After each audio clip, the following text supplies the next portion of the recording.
If you don't like freedom, you're a fucking Nazi. Period.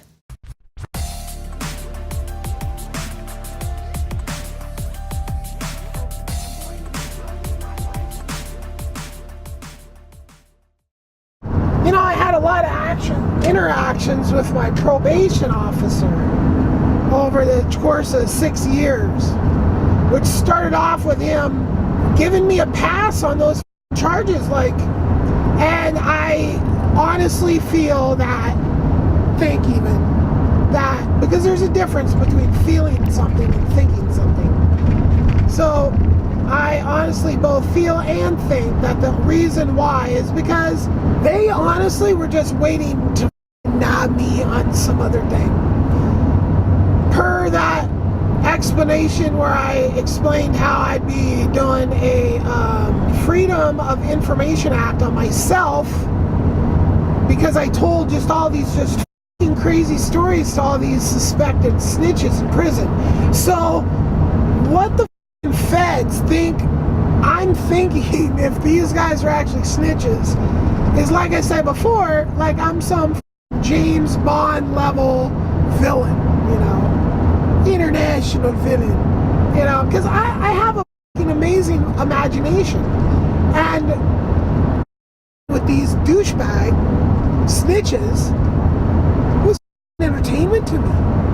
I mean, telling stories about just some crazy fantasy made up just for my own entertainment, just to pass the time. And so many of them. I mean, if those stupid mother got I don't know what the number would be. Like at some point you'd have to realize it was bullshit. Like how many just completely different crazy ass stories of crimes. I mean, I even wrote a movie while I was in prison, and they copied it on a transfer. So they've got this movie in its very, very rough form. And, yeah. So he gave me a pass because I think they were waiting for me to be in James Bond level international criminal, and boy did they want to break me off, because I have spent my life speaking truth to power. The stories I'll be telling about speaking truth to power will curl up your lips like this, make you smile. Okay? Yeah, my entire 7 years of prison is like a giant story about a million different interactions with cops. So that is coming in the future. So just, you know, the PO thing over the 6 years, it's like he both started and ended visiting me with a bulletproof vest on. So when he first showed up for house visits, he's ready with a SWAT team outside, extra heavy duty bulletproof gun right on the mother vest, another one over there. I mean, this mother is ready. He's like thinking I'm like one of, and I was buffed up, man. I was buffed up, but again, you know, it's these jackass cops in Seaside lying, and me taking that deal that caused me a lifetime of cops thinking I'm out to get them. I am out to get cops. I'm out to eliminate every cop's job in the whole universe. I'm out to change the world in such a positive way that we don't need cops anymore. Not killing them off, no. But having them do real jobs instead of just, you know, this up job that they have now.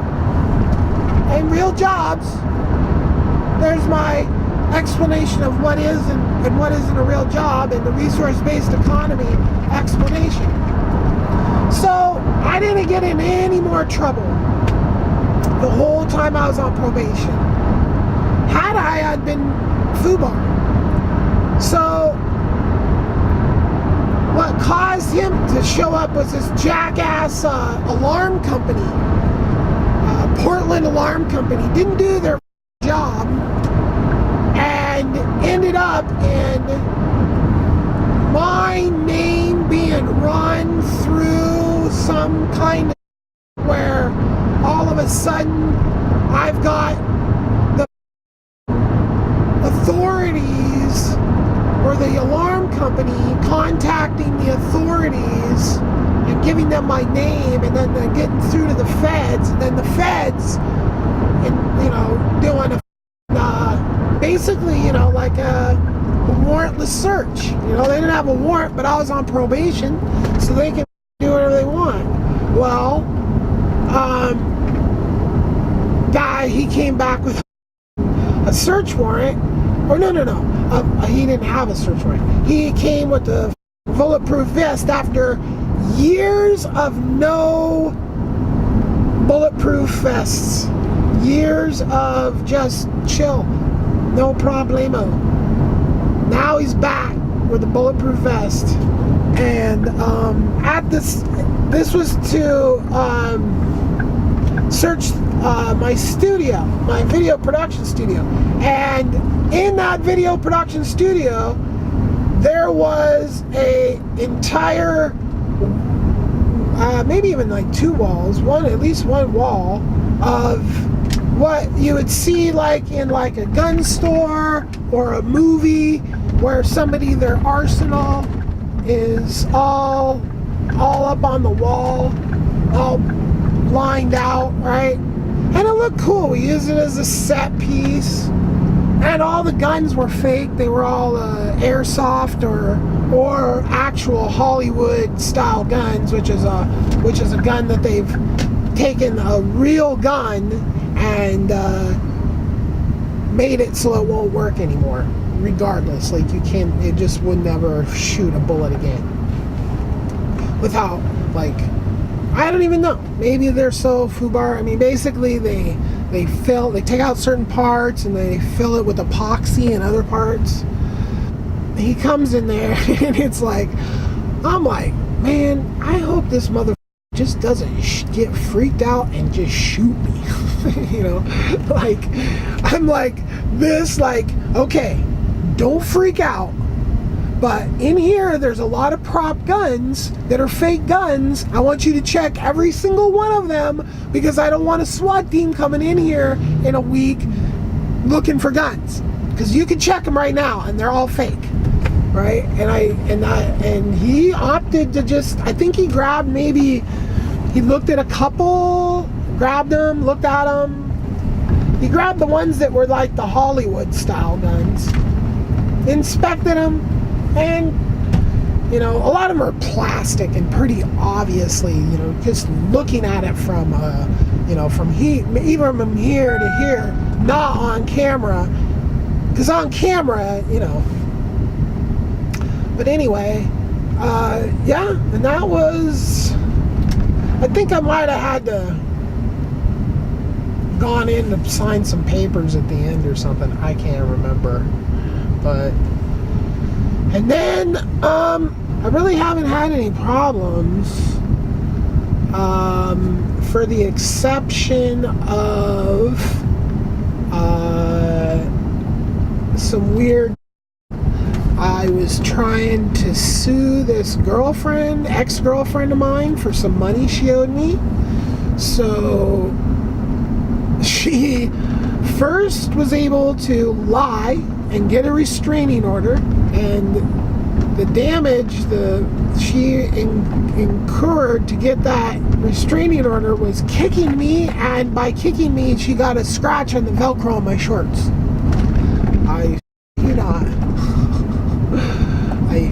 shit you not. So anyway, and then she filed bankruptcy and put me as a debtor.